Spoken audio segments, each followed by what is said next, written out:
Bloodline still a stable? Let's Well, is it still a stable? I think right now the stable is basically Roman, Paul, and Solo Sikoa. Yeah.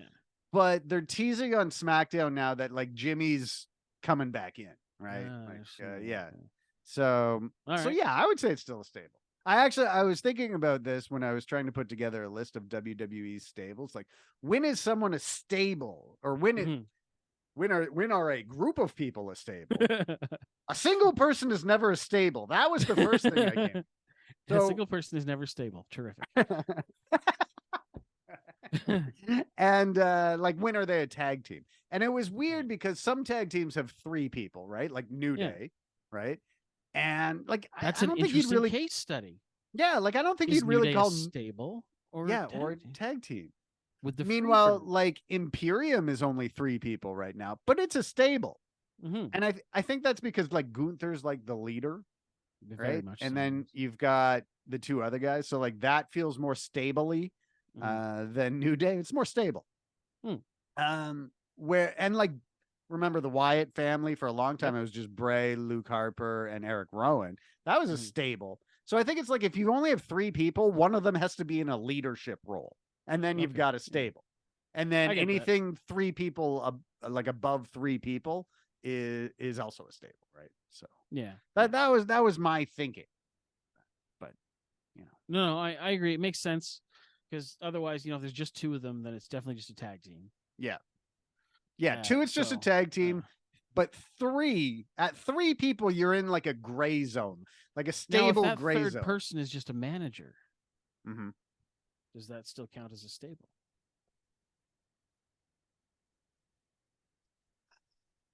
I think it can. These are deep questions we're asking. These are deep questions, very philosophical questions. So by any count, I think you need 3 active wrestlers. I think you need 3 active wrestlers. Yeah. So we have Judgment Day, we have Bloodline, LWO. I don't know why I said them like that. Judgment Day, Bloodline, LWO. Who else? It's all this talk of putting emphases on the wrong syllables. Or like, all right, I got to hammer this last syllable of every word. Really get it in there. All right, so Bloodline, Judgment Day, LWO sells a ton of merchandise, so they're very successful.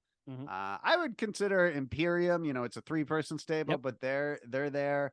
Then you've got stables in NXT. Right. There's actually a great stable in NXT called Meta 4 right now.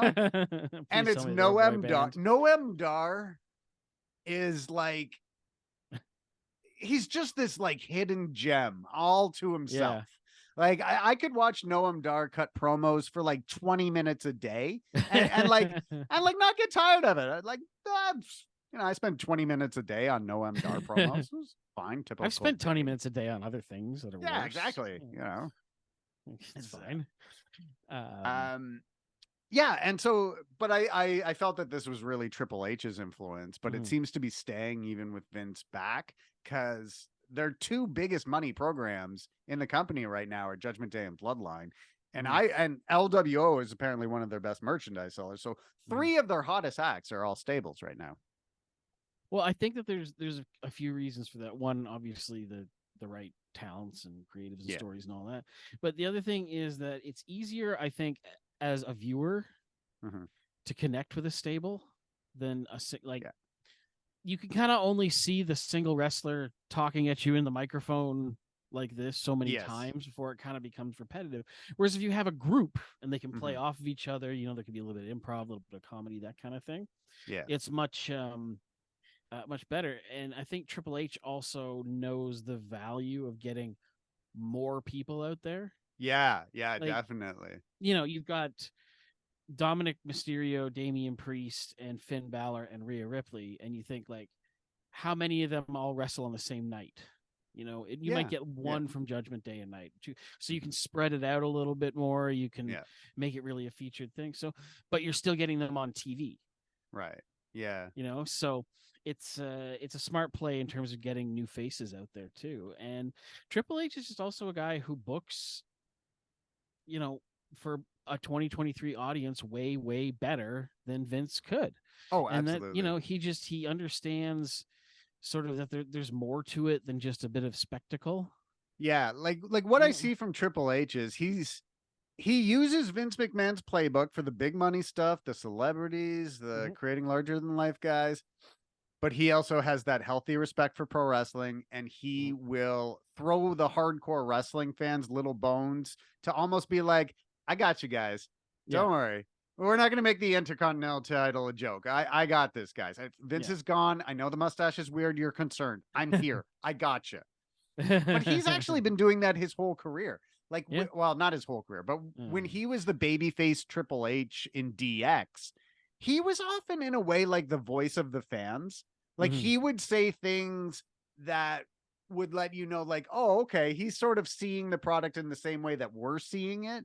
Whereas, characters in wrestling obviously adhere to the weird rules of the wrestling universe. But Triple H was like, he saw it from our end too.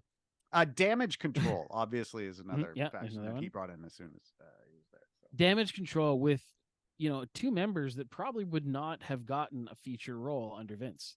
Yeah. Oh, totally. Yeah. I mean, they didn't. Io Sky, Dakota Kai. Vince wasn't gonna do that. And like you were saying, stables are such a great way to get people on TV who wouldn't be on TV anyway, right? Like take JD McDonough. So he's sort of like pledging Judgment Day now. Jay McDonough is a perfect guy in a stable, right? Like he's a great wrestler. He can do some stuff here and there, but like if you put him on his own, like he's never going to main event WrestleMania. Like, but if you put him with Judgment Day, he can have great matches just being a guy in a stable. There's nothing wrong with being the guy in the stable. Sean Waltman, X-Pac, was the guy in some of the greatest stables ever, made a whole career out of being a guy in a stable. But it keeps like a major storyline active in lower card matches, right? So you can have a match with JD McDonough and Apollo Crews, and normally it would be like, well, that's just a match with wrestlers. That's the thing I saw on Main Event 2 weeks ago. Exactly. But by JD McDonough being aligned with this stable, now it's like the Judgment Day storyline is included in this match with Apollo Crews, making this match feel a lot more important. Plus, you'd probably have Rhea Ripley on the outside untying somebody's shoe. So she really hates laces. I don't know what the deal is. But they kind of overdid that a little bit with the NWO when they realized they could make a star out of anybody by putting a t-shirt on them. And they started to overdo it a little bit, and they're like, wow, just started to buy their own t-shirts and show up and be like, I'm in this too. Me too, you guys. Me too. And they're like, is he? Whatever, we got to get out there. Takes half an hour for all of us to get to the ring. For Hogan to talk for 2 minutes about how great he is, dude. So, Bloodline, like you were saying, Bloodline, obviously at this point, kind of the storyline is that they're fracturing and stuff. But they've had this huge run for years now with Roman on top. Where does the Bloodline rank in the greatest factions in WWE history and in like wrestling history? Where would you say they rank? It's interesting because I'd put them like top 5 at this point. Oh, yeah. But I look at possibly top 3, in fact. I think I would go like NWO, DX, and then the Bloodline. And it's interesting because they're all very different kinds of factions. Like the Bloodline are not an aggressive faction. They want to come out and talk and be acknowledged. They don't really want to do a lot of actual work. They just want to, Whereas the NWO would do these hostile takeovers. Yeah.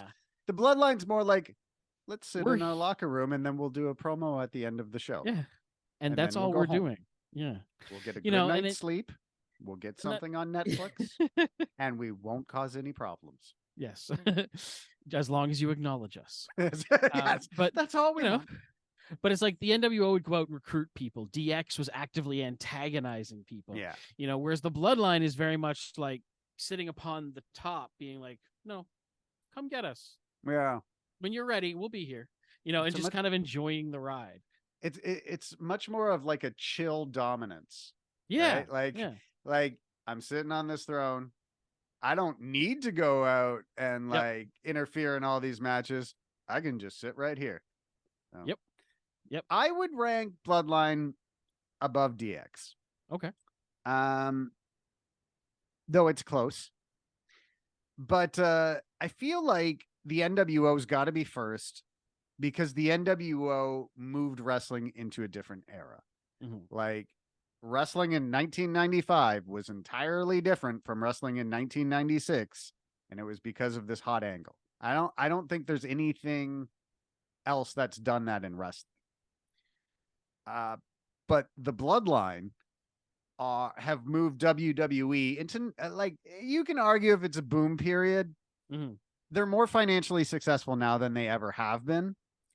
And the Bloodline's been their top angle during this period. Yeah. So it goes I to would reason. say, yes.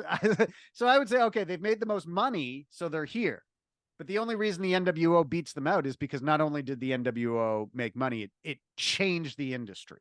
Well, the NWO continues to make money too. Well, yeah, exactly. It's got like a 30-year head start on them. So, yeah, there's that too. Like, we'll see where the Bloodline goes because the Bloodline's not done, and we don't know. Like, the Bloodline could be going on for 20 years. You've got guys in the pipeline coming up that are related to the family. It's a big family. It's a big family. They're also a little loose with who's their cousin, but yeah. Oh no, that helps.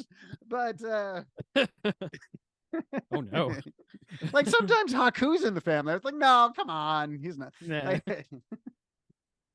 Like this guy's in the family. You're like, that's Bob Orton. Like, what? But like but The Rock is not technically in the family, but he gets grouped in with the family all the time, right? But like not by blood. Yeah, so like the Maivia and the Anoa'i, and anyway. There is a Wikipedia page dedicated to it if you've got 3 hours. I think Samoa Joe said once that there was the Lenois and the Maivias, and they were the two big families, and he wasn't in either of them. Yeah. Samoa Joe just appeared. He's like, I don't know where I'm from. I have no beginning and no end. I am Samoa Joe. I am Joe.